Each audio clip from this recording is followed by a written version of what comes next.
Bem, nessa semana nós vamos ver um pouco de álgebra de Boole e até de circuitos lógicos, mas só um pouco, até porque é um assunto que está na ementa. Antes de entrar propriamente na definição de álgebra de Boole, vamos ver algumas estruturas, tá? Retrocedendo um pouco aqui na nossa lógica proposicional, no nosso cálculo proposicional clássico, se eu tenho uma fórmula bem formulada, né, uma fórmula alfa, com N letras de proposição, o que eu posso fazer? Eu posso associar pela tabela verdade essa fórmula a uma função. Isso vale para qualquer fórmula, tá? Com N letras de proposição, qualquer fórmula vai definir uma função com domínio N letras de proposição e contradomínio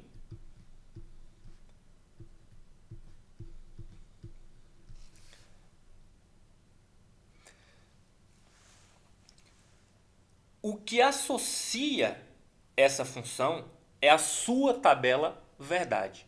Ou seja, a fórmula determina uma tabela verdade. Cada linha da tabela verdade associa uma ênupla de valores verdadeiro ou falso a um valor verdadeiro ou falso, somente a um valor, tá? Eu não vou explicar necessariamente o conceito de função, a gente vai ver daqui a pouco isomorfismos, então talvez fique um pouquinho mais claro lá, mas basicamente do ensino médio vocês devem lembrar, apesar de serem mais restrito a conjuntos numéricos, que vocês tinham a função um contradomínio, que é o conjunto de partida, contradomínio não, o domínio, que é o conjunto de partida, e o contradomínio, que era, digamos assim, o conjunto de chegada. E aí você tinha uma função f que associava a cada elemento daqui do conjunto A um único elemento no conjunto B. Você não poderia ter isso aqui, por exemplo. Um elemento do conjunto A sendo associado a dois elementos. Mas isso é só falando porque que a gente está falando de função. De qualquer forma, aqui o interesse é uma estrutura. Tá? Então, a tabela verdade é uma função desse domínio neste contradomínio. Se a gente associa essa função a uma tautologia, o que eu vou ter? Eu vou ter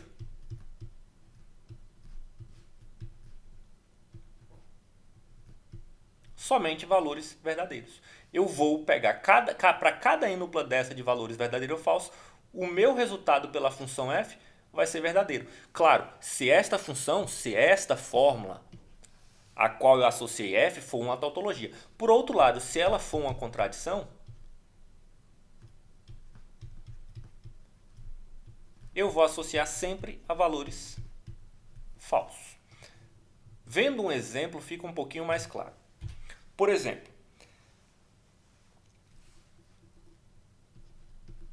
suponha que f seja a função associada, né, denotada pela fórmula A ou não B.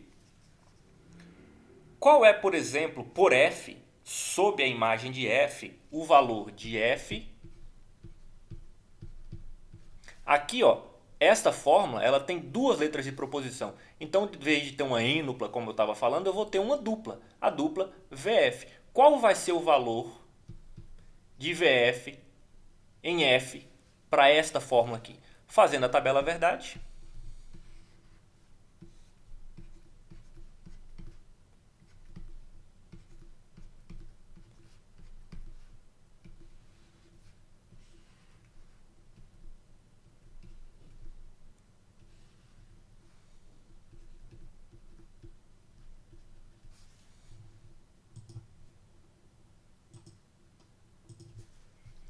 Então, não B. Por último aqui, a disjunção de A com não B. Verdadeiro, verdadeiro, falso, verdadeiro. Portanto, ó, para a dupla VF, VF, onde é que está VF? Eu tenho associação ao valor verdadeiro.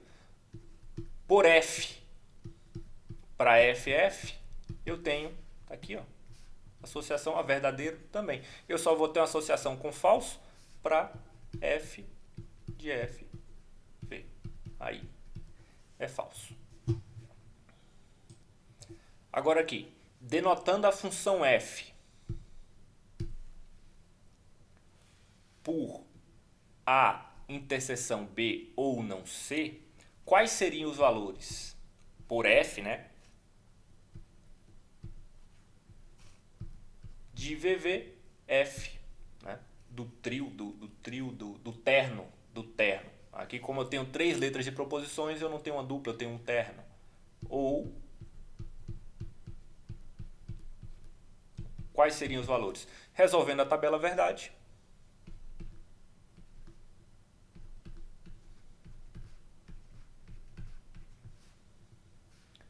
B ou C, verdadeiro, verdadeiro.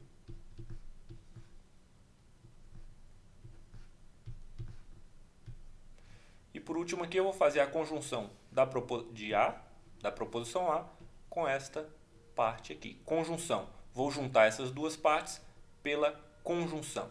Então, verdadeiro e verdadeiro, verdadeiro, verdadeiro e verdadeiro, verdadeiro, verdadeiro e falso, falso, verdadeiro e verdadeiro, verdadeiro. Por último, como eu tenho a conjunção aqui, ó, para todos os valores de A, como todos os 4 últimos são falsos, eu já sei que serão todos falsos aqui. E aí, o terno VVF, onde é que está VVF? Está aqui, ó. Ele foi associado ao valor verdadeiro. O terno FVF foi associado ao valor falso. Então, basicamente, pessoal, o que a gente está vendo? A gente está vendo que uma fórmula alfa fica associada por sua tabela verdade a uma função. E aí agora a gente vai convencionar que se eu tenho uma outra função equivalente, uma outra função beta, outra função não, né? Uma outra fórmula beta equivalente a alfa, antes a gente fazia isso aqui, elas são equivalentes, era uma forma de fazer, né? Ou a gente também escreveu que elas são tautologicamente equivalentes. Agora nós vamos dizer, como elas são equivalentes, elas vão ter a mesma tabela verdade. E quando a gente fala de tabela verdade, a gente está vendo ali o resultado final da fórmula, né? Uma tautologia vai ser todas VVV. Uma contradição vai ser todas falsas. Então o que importa aí basicamente, só para, né, comentar um pouco, não ficar muito perdido, é que vai valer o resultado final aqui, ó. Essa é a tabela verdade para esta fórmula aí, para essa função. O que eu tenho então? Eu posso dizer que alfa e beta determinam a mesma função. Então, uma mesma função pode receber nomes diferentes, embora elas tenham a mesma tabela verdade.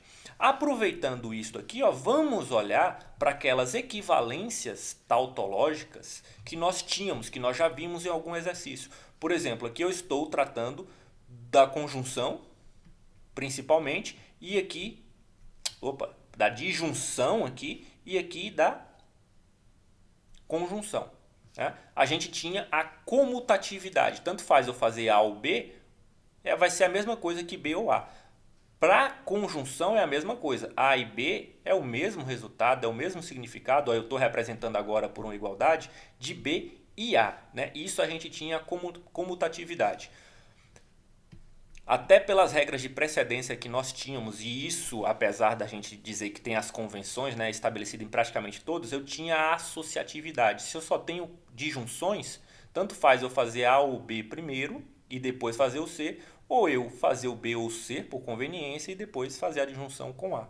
A mesma coisa vale para a conjunção e isso a gente tinha como associatividade, tá? Aproveitar para lembrar aí aquelas propriedades básicas até de revisão para avaliação final para quem for precisar. Por último, esta aqui é muito interessante, ó, facilitava muito em alguns casos, eu tenho a distributividade tanto da disjunção em relação à conjunção, quanto da conjunção em relação à disjunção.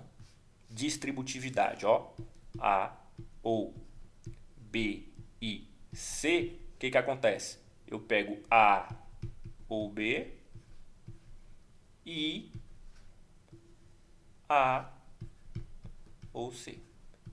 Semelhante para a conjunção em relação à disjunção. Por último, veja só, eu tenho aqui a existência de elementos neutros. Esse F aqui está representando uma contradição, tá? Então, se eu tenho a disjunção de uma proposição A com uma contradição, com algo que é sempre falso, o valor, o resultante, vai ser a própria proposição A. É ela que vai determinar. Se ela for falsa, vai ser falso. Se ela for verdadeira, vai ser verdadeira. Por isso que a gente tem um elemento neutro aqui. Para disjunção, o elemento neutro acaba sendo a contradição.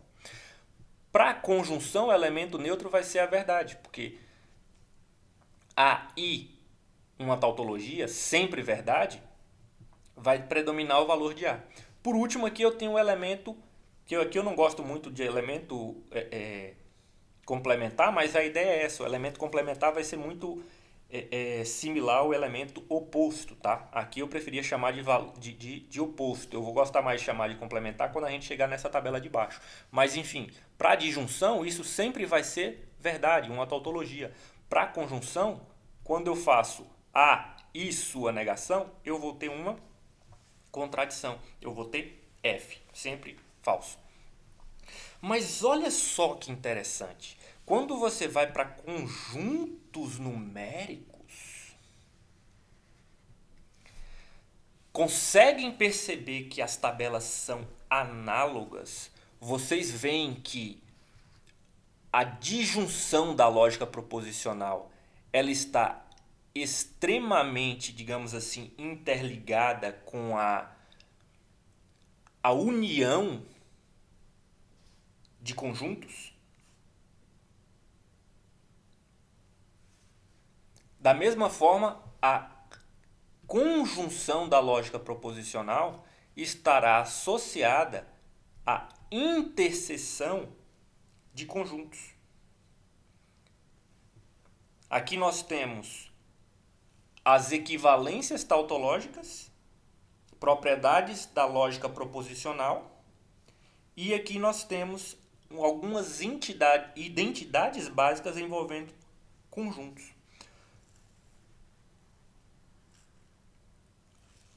O que é interessante disso aí, que a gente vai tratar na álgebra de Boole, é que algumas propriedades matemáticas, alguns comportamentos semelhantes podem ser observados em contextos diferentes.